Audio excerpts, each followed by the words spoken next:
หัวทุกๆน่ะมันซอยหยังได้เนาะเฮ้ยนี่เฮ้ยโอ้ยน้องเป็นเคยจนคนยามหน้าแม่ย้ายให้ลูกสาวป่าหาเอาผัวผู้มีมักลูกเคยฝรั่งสั่งเคยจนคนตำต่อย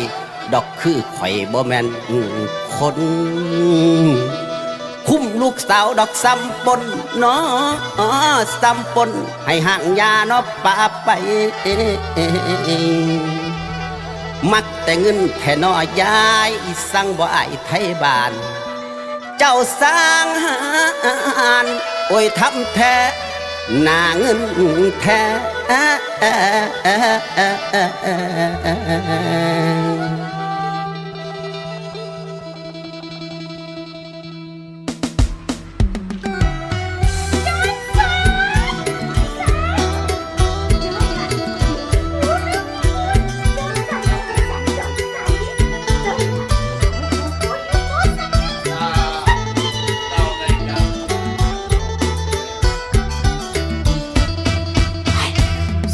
ระทมผมโจรต้องทนทำใจ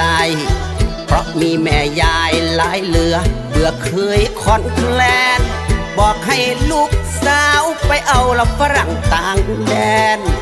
จะมีเงินแสนเงินล้านบ้านโตรานเคยอย่างเราหาเช้ากินคำรำไปขัดนโยบายแม่ยายแกวางโคกการไปให้พ้นเคยจนคนขายแรงงานแกต้องการเคยฝรั่งมั่งค่าหน้าเงินเสียงยายเอิญลูกสาวไปได้ด่วนเสียงยายเอิญลูกสาวไปไว้ด่วนเพราะปันขวัญมาสับหัวข้าหน่อยฟังถอยแม่ยายเลี้ยงบ่ไรให้ห่างยาปาเคยยาสะสนมันเลยซ้ำเคยคนนี้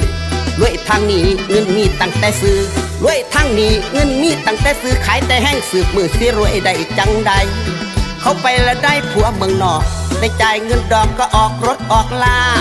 สายใส่เขาก็เซ็นสำแค้นเคยจนคนแค้นกูสิให้มึงปาให้ไปก็ได้ดีบีนาซื้อเขาให้มาฝากมาเดือนละ10,000กูอยากให้มึงได้ดีมึงป้ามือนี้สิให้ไปมืออื่นแม่เท่าคือบ่ป้าพอเท่ามาบอกไอ้เว้าหน้าเกี้ยงหน้ามืนคอยฟังละถึงขมถึงหึนพออยากเอาลูกปืนฝากกระมองแม่ยายลูกบ่ไปผัดผิดใจยายเพิ่งเพราะบ้านสิเพิ่งเปิงป่าแปรลูกบ่ไปผัดผิดใจยายเพิ่งเพราะบ้านสิเพิ่งเปิงป่าแปรต้องขาดลูกขาดแม่พูดละแม่เพิ่นว่าโอ้เสียงเท่าแม่ยายป้าบ่ได้ลูกสาวว่าอย่าบังคับป้าบ่ได้ลูกสาวว่าอย่าบังคับให้กิดตับเราไหลเท่าแม่ยายเราเป็นบ่ได้บ่พอแค่นอเจ้าแค่นอเจ้า